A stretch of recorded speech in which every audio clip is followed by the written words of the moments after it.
All right, do you want to make a little waterfall for your journals or cards or anything? I wanted to add one to one of my journal pages so I can add some photos to it, and I'm going to show you how to do it really simply in Design Space. Okay, so the first thing we're going to do is make a template that will represent the page that we want our waterfall to go on. So you would measure your page, and we're going to make a box that's the same size as our page. So my pages are 5 3/4 by 7 3/4. So you unclick this, or click this box right here to unlock it so you can put in your own measurements. So I have my width is 5 3/4, so 5.75. My height is 7 3/4, so 7.75. And this is going to represent my page. So I'm going to change the color just to make it easier for you to see everything. So this is my page. So the first thing we need to do is make our base that all of our tabs for our waterfall are going to attach to. So I'm going to grab another shape, and this time I'm going to pick this square that has the rounded corners, and I'm going to choose this for the rest because I think it looks nicer, but you don't have to do that.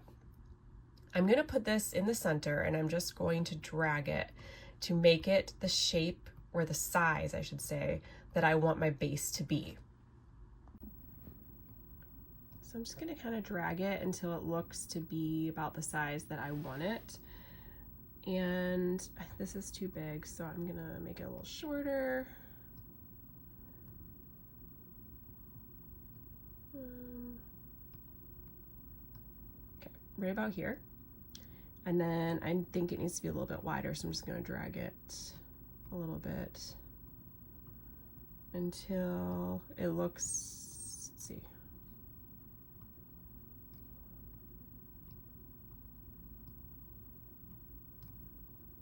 Okay, that looks good. Now I'm going to click over here with my left mouse button so that I can select everything. And this is just for me to kind of see how it's looking. I'm going to go to Align, and I'm going to hit Align Center. Now my base is centered right on the square that represents my page. All right, the next thing we're going to make are these tabs that flip. Okay, so on mine I have 1, 2, 3, I have 4 of these tabs that flip. So I am going to grab another shape, this one with the rounded corners. I am going to unlock this box so that I can drag it and make it the proportions that I want. And for the purposes of you seeing this better, I'm going to change this to white so it shows up better. And then you're just going to drag it until we get to the size and shape that we want our tab to be. Okay, so this is ending up being about 4.3 by 4.5. Now let's move this over here. We want to make the little tab. So let's go over to shapes again, and we're going to choose this right here. And I'm going to place it about right there, just eyeballing it so it looks centered. Now we want this to all cut as one. Right now it would cut out this piece and then this piece. So you're going to click off to the left side again and drag this just so that this covers these two pieces, and now it selects all of it. Now we're going to go down here to where it says combine. Oops, we got to select that again. Okay, now it's selected. You can't click combine unless 2 layers are selected, so that's why it wasn't showing up, because I had clicked off of it. So we're going to go to combine, and we're going to hit unite. Now we have one piece here, and the Cricut will cut this in one piece. And this is going to be our tab. Now we also need to have a score line because it's going to fold, and we want the Cricut to score that for us. Now you could certainly score it on your own, but we're already making it in the Cricut, so let's let the Cricut do all the work for us. So if you look at this, you can see that I have a score line here, and that creates a little tab to glue down. So what we do for a score line is go to shapes, and this little line right here, it already comes in as a score line. Now we want this line to be horizontal, so I'm going to go up here to this box that says rotate. I'm going to put in 90 and hit enter to rotate it 90 degrees. Then you grab the middle here, and I really just eyeball it where I think would be enough of a tab to fold over, and then stretch it. Now we have our score line, and this is where we're going to fold it over to create our tab. I'm going to move it down just a little bit. Okay, now we need to make this line attached to this, because if you just make it, it doesn't know that this line needs to stay on this piece. So clicking off to the left again, dragging so that both the line and the box are highlighted, let go. Now they are both selected. And we are going to go down to this button that says attach. And now our score line is attached to this tab. Now I'm going to duplicate this because I need 4 of them. So I can right click, duplicate. Now I have 2, 3, 4. So now I have my 4 tabs, and you can see how they are going to fit here. Okay. The next thing we want to do is make a little square so we can cut out some paper to decorate our tabs. Now to do this, I'm just going to take this tab that I already made and pull it over here for a reference. I will grab a shape, grab this rounded corner square again, and I'm just going to drag it under the score line, because remember this is going to be folded over. And I am just going to size it until I think it will look right, and I think that looks pretty good. Now you can make this with a tab as well, so it just kind of fits in here. So let's move this out of the way. Grab our little shape again. Actually, let's put this back so we can make sure we have this lined up correctly. So we're gonna put that right about there. And then I think that would look nice. So now I'm gonna go up here and click on this white part so I can move this out of the way. Click on the left, highlight until this covers both pieces, let go. Go down to combine and unite. Now it is one piece. So now we need to think about how we're going to be putting this together. So each of these flaps, you're probably going to want a decorative paper on the front and on the flip side when you flip it up.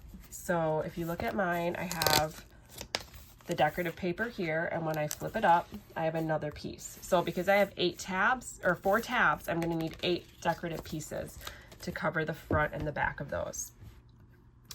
So I am going to make 2 of each different color, so I can have like a alternating pattern. So I'm going to change the color here just so that the Cricut will sort these onto separate mats.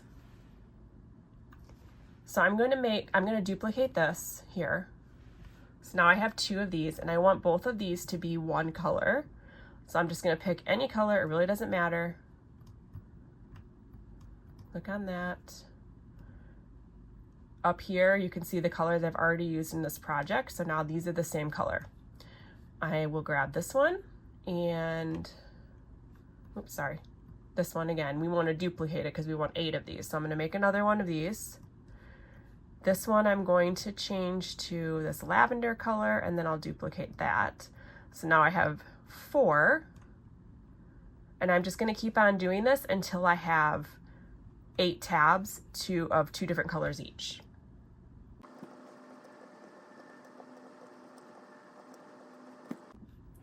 I will grab this one.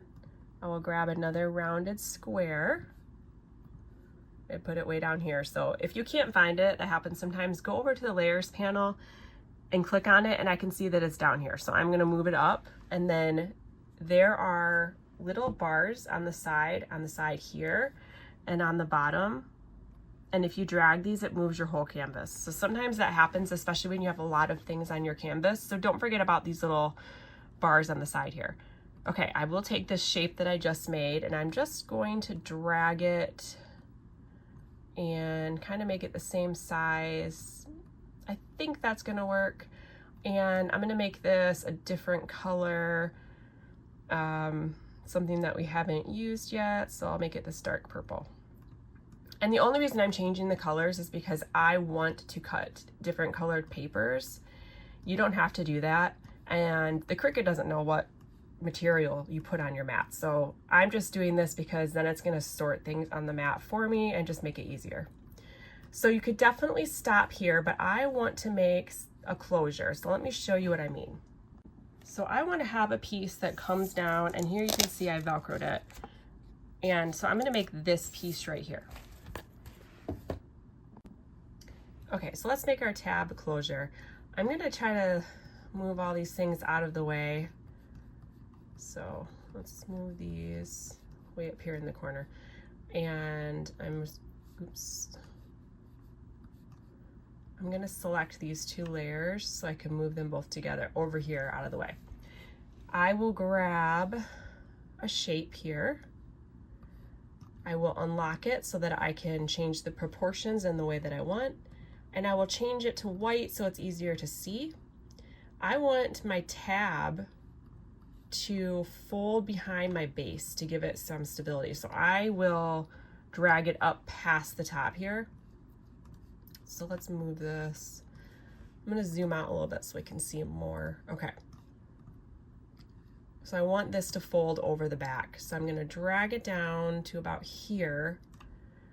And now I'm going to make my little rounded tab bottom.